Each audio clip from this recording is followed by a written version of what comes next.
अपने पड़ोसी को बोलो, अगर मैं डिमांड नहीं करूंगा तो सप्लाई कभी नहीं आएगी।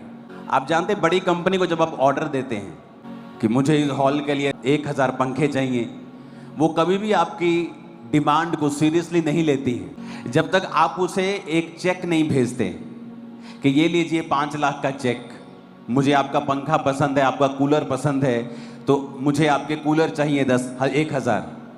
जब वो पैसा देखती है तो आपकी डिमांड के प्रति सीरियस हो जाती है। आप डिमांड करते हैं कि प्रभु मुझे अभिषेक चाहिए, लेकिन कर्म आपका 0 है। जब आप परमेश्वर से डिमांड करें कि मुझे अभिषेक चाहिए, तो कर्म आपका ये होना चाहिए कि अभिषेक से भरने वाली जो मीटिंग्स है थर्सडे, आप यहां होने चाहिए सब लोग। ये आपका चेक है। आपकी रेगुलर फास्टिंग होनी चाहिए, आपकी रोज प्रार्थना का जीवन अच्छा होना चाहिए। सोशल मीडिया, फोन, टीवी, फालतू की जो चीजें हैं उनसे जितना हो सकता है उतना दूर रहिए। ये आपका चेक होगा, क्योंकि अकेली डिमांड बिना चेक के कंपनी को सीरियस नहीं करती। कंपनी को बहुत सारी डिमांड्स फेक भी आती हैं। कंपनी तभी सीरियस है जब आपकी डिमांड जाएगी। अपने हाथों को उठाओ, फिर से कहो, आज से मैं सीरियस हूं। जो डिमांड मैंने परमेश्वर को दी है, मैं कर्म भी वैसे ही करूंगा। प्रभु यीशु मसीह के सामर्थी नाम में हम मांगते हैं, आमीन। ऊंचा ये आशीष हमारी है चर्च। अगर आप गैर भाषाओं में, अगर आप सामर्थ में भरेंगे, प्रभु ने कहा है आपकी बहुत सी प्रॉब्लम्स फिनिश हो जाएगी और सब कुछ बदल जाएगा। अब वो हर एक चीज को अपनी लाइफ से ठोकर मारो जो आपके अभिषेक को कम करती है। वो आपका एक नटखट दोस्त भी हो सकता है जो हर वक्त गंदा मजाक करता है और आपके अभिषेक को कम करता है। अगर आपको पवित्र आत्मा से भरना है, आपको उन चीजों से अलग होना होगा जो फालतू की हैं, जो आपके मसे को कम करती हैं। आपकी पड़ोसन बड़ी अच्छी हो सकती है, लेकिन जब वो आपके साथ बैठती है, चुगलियां करती है, नेगेटिव बातें करती है, संसारिक बातें करती है, जब वो आपसे उठ के वापस जाती है, आप महसूस करते हैं कि आपके अंदर से वो कुछ छीन कर ले गई, खाली कर दिया आपको। क्योंकि शैतान भी खुद अभिषिक्त था, और जो अभिषिक्त होता है उसे मालूम होता है अभिषेक क्या कर सकता है। इसलिए शैतान किसी व्यक्ति की खिलाफत नहीं करता, यानी वो पास्टर्स की भी खिलाफत नहीं करता अगर वो मसीह में ना हो तो, क्योंकि एक्चुअल में जो बदलाव है वो मसीह के कारण होता है। एक जगह जीसस का प्रचार चल रहा था, तो जब पौलुस आया तो उसने कहा, तुमने यीशु मसीह के बारे में सुना? कहते हाँ हमने सुना। कहते पवित्र आत्मा पाया? कहते नहीं पाया। क्यों? क्योंकि जिसने प्रचार किया वो खुद पवित्र आत्मा से खाली था। वो ना तो हील कर सकता है, ना तो वो फिल कर सकता है, भर सकता है, सिर्फ प्रभु के बारे में बता सकता है। और विरोध उनका होता है जो फिल कर सकते हैं, जो बता सकते हैं और हील कर सकते हैं, क्योंकि शैतान भी अभिषिक्त था और जब वो गिरा प्रभु ने उससे अभिषेक नहीं छीना, वो आज भी अभिषिक्त है।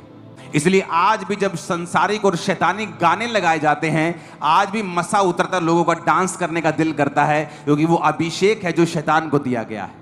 तो शैतान को पता है कि एक अभिषेक क्या कर सकता है, इसलिए वचन में लिखा अभिषेक के कारण तेरा जुआ नाश कर दिया जाएगा। तो वो ट्राई करता है अभिषिक्त लोग उठे ना, अगर उठे तो उनका विरोध किया जाए, उन पे अटैक किया जाए, क्योंकि उसे मालूम है कि अभिषेक के कारण जुए नाश होंगे, अभिषेक के कारण लोगों की जिंदगियां बदलेगी, चंगियाई आएगी, बरकत आएगी, छुटकारा आएगा, बदलाव आएगा, दिमाग बदलेगा, सोच बदलेगी अभिषेक के कारण। इसीलिए वो उन लोगों का विरोध करता है जिनके ऊपर अभिषेक है, और उन लोगों का कोई विरोध नहीं होता जो अभिषेक से खाली हैं, क्योंकि शैतान को उनसे कोई मतलब नहीं, वो यूजलेस लोग हैं। अगर आपका विरोध नहीं हो रहा तो इसका मतलब शैतान को आपसे कोई दिक्कत नहीं। आप किंगडम के लिए, शैतान के राज्य के लिए कोई थ्रेट नहीं है आप। तो विश्वासी का पहला काम है पवित्र आत्मा से भरना। वचन कहता है जब पवित्र आत्मा उन पे उतरा, वो गैर भाषाएं बोलने लगे। लोग बोलते हैं जब उन्होंने गैर भाषा बोली थी 120 लोगों ने, तो बाहर जो पेंटिकोस मना रहे थे उनकी भाषाएं बोली थी। आज ऐसा क्यों नहीं होता? क्योंकि पवित्र आत्मा कोई तोता नहीं है जो रटी रटाई एक ही चीज करेगा या एक ही काम करेगा।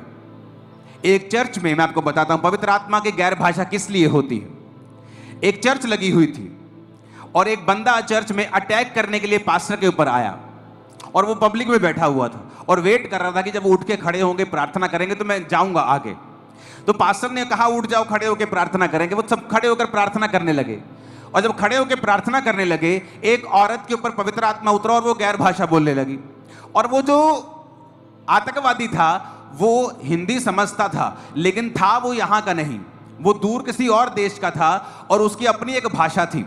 और जब वो औरत पर गैर भाषा उतरी, वो गैर भाषा में उसकी भाषा में बोलने लगी, ये आदमी जो फलाना फलानी शर्ट डाल के चर्च में आया है, ये पास्टर को मारने के लिए आया है, इसे पकड़ लिया जाए। वो डर गया, कहता है इन्नू की में पता लग गया यार मैं इतने आया। वो इतना डर गया कि उसने अपना जो विचार था मारने का वो छोड़ दिया। और बाद में मालूम हुआ जब उस औरत को बुलाया गया, वो उसने अपनी गवाही दी कि मैं ऐसे ऐसे पास्टर को मारने के लिए आया था। और उस औरत को बुलाया गया, उस औरत को पूछा कि तेरे को ये भाषा आती है इसकी? कहती नहीं मेरे को इसकी भाषा नहीं आती। कहता तेरे को मेरी भाषा नहीं आती, तुम मेरे को कैसे बोल रही थी फिर कि ये बुलाना हरा बंदा आया, इसका नाम ये मारने के लिए आया पास्टर को, इसके जेब में ये, तू कैसे बोल रही थी? कहती मेरे को नहीं पता, मेरे को पवित्र आत्मा की गैर भाषा उतरी और मैं बोलने लग गई। तो पवित्र आत्मा वचन कहता है, जब आप पहला कुरिन्थियों 14 उसकी 2 आयत में पढ़ते हैं, जो अन्य भाषा में बातें करता है वह मनुष्यों से नहीं परंतु परमेश्वर से बातें करता है, क्योंकि उसकी कोई नहीं समझता, क्योंकि वो भेद की बातें आत्मा में होकर बोलता है। इसलिए अन्य भाषाएं विश्वासियों के लिए नहीं परंतु अविश्वासियों के लिए चिन्ह है। तो बाइबल कहती है पहली भाषा, गैर भाषा जो होती है कई प्रकार की है।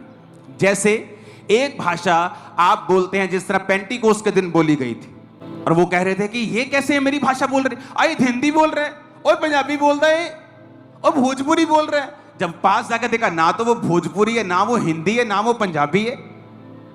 कहते पवित्र आत्मा ने गैर भाषा बोलने की ताकत दी और वो अपनी उनकी भाषा में प्रचार कर रहे थे, जबकि उनको उनकी भाषा नहीं आती थी। लेकिन हर बार पवित्र आत्मा ऐसे नहीं करता है। कई बार एक बंदा रात को उठ के बैठता है, बेचैन होता है, कहता मेरे को बेचैनी क्यों है, ना मैं तो पाप किया ना मैं कोई प्रॉब्लम है। वो गैर भाषा में प्रार्थना करता है। फोन व्हाट्सएप नहीं होते थे तब, और थोड़े दिन बाद उसका सगा भाई मिलता है और बोलता है कि फलानी रात को मेरे को हार्ट अटैक टाइप एक चीज हो गई थी, मैं मर गया था। कहता उसी रात को पवित्र आत्मा ने मुझे उठाकर गैर भाषा में प्रार्थना करने के लिए कहा था। कहता पर पता नहीं क्या मिरेकल हुआ, 3 घंटे बाद मैं जी उठा, मेरे को जान आ गई मेरे को। कहता 3 घंटे मैंने प्रार्थना की थी गैर भाषा में, और 3 घंटे के बाद मेरे मन में शांति आ गई और मुझे लगा अब मुझे सो जाना चाहिए। तो उसको तो नहीं मालूम कि मैं किसके लिए प्रार्थना कर रहा हूं। जिस तरह वचन कहता है जो गैर भाषा में बातें करता है वो प्रभु से बात करता है, भेद की बातें आत्मा में होकर बोलता है। ये वो गैर भाषा है कि आप नहीं जानते। अब गैर भाषा हो सकता है किसी पास्टर के लिए प्रार्थना कर रहे हो जो ग्रीस में बैठा है, जो इराक में बैठा है, उस पर अटैक होने वाला है, कोई उसके लिए प्रेयर नहीं कर रहा, लेकिन गैर भाषा में पवित्र आत्मा आपके मुंह से उस व्यक्ति के लिए प्रार्थना करवा रहा है। तो गैर भाषा जब आप बोलते हैं तो जरूरी नहीं आप किसी की भाषा ही बोल रहे होंगे। हो सकता है आप किसी के लिए प्रार्थना कर रहे हो, आप किसी देश के लिए प्रार्थना कर रहे हो, आप अपने परिवार के लिए जिस प्रार्थना को आप नहीं जानते कि मुझे ये विषय पे भी प्रार्थना करनी है। हो सकता है आपकी बेटी, आपका बेटा किसी ऐसे व्यक्ति के साथ मिल रहे हो जो बड़ा ही खतरनाक है उनके लिए, उसके स्कूल में, उसके ट्यूशन पे, आपको नहीं पता आप प्रार्थना कैसे करेंगे, आपको जिस चीज का मालूम ही नहीं। लेकिन जब आप गैर भाषा में प्रार्थना करेंगे, आत्मा आपके अंदर से होकर बोलेगा कि तेरी बेटी के जितने, तेरे बेटे के जितने भी रॉन्ग कनेक्शंस लोगों के साथ हो रहे हैं वो जल जाए, वो खत्म हो जाए और वो खो जाएंगे, क्योंकि आप गैर भाषा में प्रार्थना कर रहे हैं। इसलिए तो इसे गिफ्ट बोलते हैं, इसलिए तो इसे हथियार बोलते हैं, इसलिए तो कहते हैं जो गैर भाषा में प्रार्थना करता है वो अपनी उन्नति करता है। क्यों कहते हैं अपनी उन्नति करता है? क्योंकि जो बेटा तेरा बच गया, तेरी प्रार्थना से नहीं बचता था, क्यों? तुझे मालूम ही नहीं था कि इस विषय में प्रार्थना करनी है, तो बच गया, तेरी उन्नति हुई, तेरी फैमिली की। कल को वो नुकसान करता, पैसे का भी नुकसान होता, तेरे फाइनेंस की, आत्मा में नुकसान करता, आत्मिक उन्नति भी तेरी हुई, और परमेश्वर ने तुझसे बात भी की, पवित्र आत्मा ने तुझे इस्तेमाल भी किया। तो गैर भाषा इतनी जरूरी है कि हर बंदा इसको बोले। हो सकता है आपके पास 10 शब्द हो, 12 शब्द हो, जो सिर्फ प्रभु की स्तुति करने के लिए परमेश्वर ने आपको दिए हो गैर भाषा में, आप बोलें, 12 के 120 हो जाएंगे, लेकिन बोलना तो शुरू करें। तो पास्टर्स भी, आपको नहीं पता आपकी कलीसिया में क्या हो रहा है, कौन व्यक्ति आपके बारे में क्या सोच रहा है। तो गैर भाषा में जब आप प्रार्थना करेंगे तो चीजें सॉर्ट आउट होंगी, क्योंकि लिखा अन्य भाषाएं विश्वासियों के लिए नहीं अविश्वासियों के लिए चिन्ह है। कैसे? अविश्वासी आतंकवादी आया और एक बहन उसके बारे में बोलने लगी, उसके लिए चिन्ह था। भविष्यवाणी विश्वासियों के लिए चिन्ह है, गैर भाषा अविश्वासियों के लिए चिन्ह है। कितने इन बातों को समझ रहे हैं? तो इन बातों को आपने समझना है गैर भाषा की ताकत को, गैर भाषा के इंपॉर्टेंस को, क्यों जरूरी है बोलना, उसे आपको समझना है। आमीन। पवित्र आत्मा से भरने के लिए आपको एक और काम करना होता है, आपका कॉन्शियस, होली स्पिरिट कॉन्शियस होना चाहिए। आपका विवेक जो है, विवेक जिससे भी ऊपर शब्द है ये, मैं आपको प्रैक्टिकल बताता हूं। ये मेरी कलीसिया नहीं थी जहां मैं जाता था, ये एक अलग कलीसिया थी, लेकिन कभी कभी मेरी कलीसिया के लोग वहां मुझे ले जाया करते थे। तो वहां धर्मी लोग थे, ये मैं गारंटी दे सकता हूं, क्योंकि मैं लोगों को इतने साल हो गए मिलते, मेरे को फेक लोगों में, दूसरे लोगों में झट मालूम अंतर हो जाता है अब। तो वो धर्मी लोग थे सभी, फास्टिंग में धर्मी, हर एक चीज अच्छी थी। एक प्रॉब्लम थी उनमें, वो डेवल कॉन्शियस थे सभी। ओए शैतान उत्थे खड़ाई, ओए तेरे पीछे शैतान देखा मैं, ओए तेरे उत्थे शैतान खड़ाई, मैंने वहां शैतान देखा, मैंने वहां शैतान।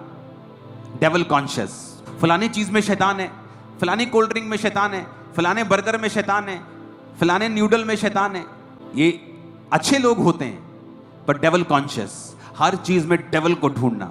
मेरे को कलीसिया बताओ, परमाणु बम जिससे लाखों लोग मर सकते हैं, प्रभु ने बताया कि शैतान ने बनाया? शैतान ने, किसने? शैतान ने बनाया। हाथ खड़ा करो। अब कोई नहीं हाथ खड़ा करा, पता कि कुछ लोचा होगा बीच। मैं आपको बताता हूं, ना तो ये प्रभु ने बनाया है और ना ही शैतान ने बनाया है। तो किसने बनाया? तो मैं आपको पीछे ले चलता हूं, उत्पत्ति की पुस्तक में ले चलता हूं। ये वचन उत्पत्ति 3 को पढ़ते हैं, तो उसमें लिखा है 2 आयत में, स्त्री ने सांप से कहा, इस वाटिका के वृक्षों के फलों को हम खा सकते हैं, लेकिन जो बीच में एक वृक्ष है, प्रभु ने कहा है ना तो उसको खाना ना छूना, नहीं तो मर जाओगे।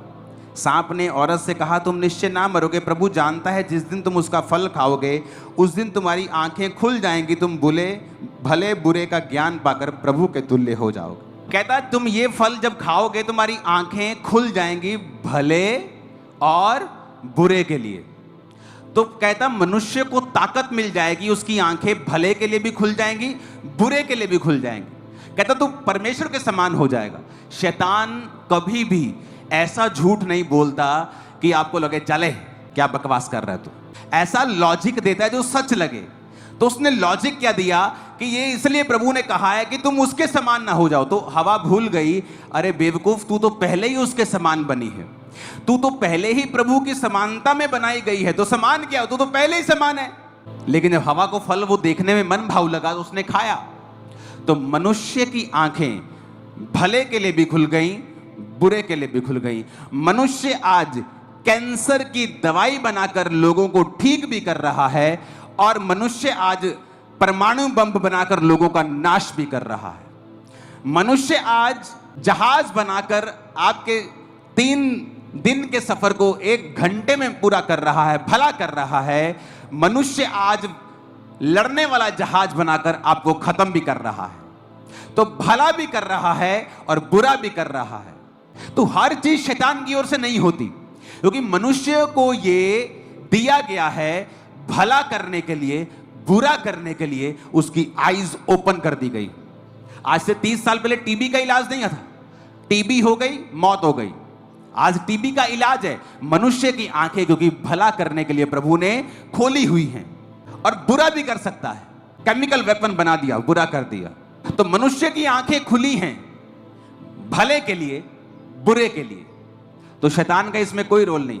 शैतान जिस दिन जीसस क्राइस्ट ने जी उठे, शैतान एक ऐसा लकवाग्रस्त मरीज की तरह है जो मंजी के ऊपर है, जो बोल तो सकता है, हिलडुल नहीं सकता। अगर आपने उसे पावर देनी है कि वहां भी शैतान है, उत्थे भी खड़ा, तेरे पीछे भी खड़ा, तेरे आगे भी खड़ा, वो तो आपकी मर्जी है। आप जितनी उसे पावर देंगे उतना वो काम करेगा, जितना आप नुकरे लगा के रखेंगे वो उतना नुकरे लग के रहेगा। आपकी चाहे 1 घंटा प्रार्थना भी है, शैतान तब भी आप पर फतह नहीं पा सकता। तो ये बात हमें समझनी है कि वचन में क्या लिखा है। और जब हम वचन के जानकार होंगे, पास्टर्स जब आया करेंगे थर्सडे के दिन, आज के दिन, तो उन्हें इसी तरह से हम डीप वचन शेयर करेंगे, ताकि उनकी सेवकाइयों में जो डेवल कॉन्शियस लोग हैं वो फ्री हों और स्पिरिट कॉन्शियस हों। शैतान का मतलब है हर जगह मौजूद, कि यहोवा का मतलब है हर जगह मौजूद। आपको एक और बात बताता हूं, शैतान हर टाइम हर जगह मौजूद नहीं रह सकता, बाइबल कहती है। वचन कहता है जब एक दुष्ट आत्मा एक व्यक्ति से निकाल दी जाती है और जब वो बाहर विश्राम नहीं पाती तो वो बार बार आती है और कहती है मैं इस घर में वापस आ जाऊं। यानी दुष्ट आत्मा कभी भी वहां 24 घंटे नहीं रहता, वो विजिट करता है। He is a visitor. पर प्रभु विजिट नहीं करता, वो कहता है मेरे नाम का मतलब है यहोवा हर जगह मौजूद, तेरे अंदर, तेरे बाहर, तेरे ऊपर नीचे, हर जगह परमेश्वर का आत्मा मौजूद है। देख रहा है वो। तो मैं किसकी बात करूं?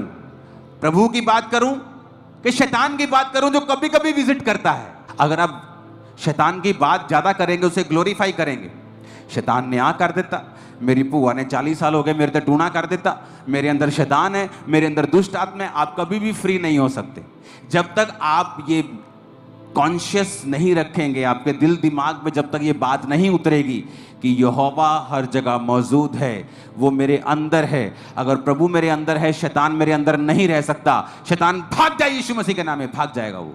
लेकिन अगर अंदर शैतान ने शक डाल दिया और आपको वचन की नॉलेज नहीं है, फिर अगर वो बोलेगा मैं तेरे अंदर हूं, आप यकीन करेंगे। वो बोलेगा खेल, आप खेलेंगे।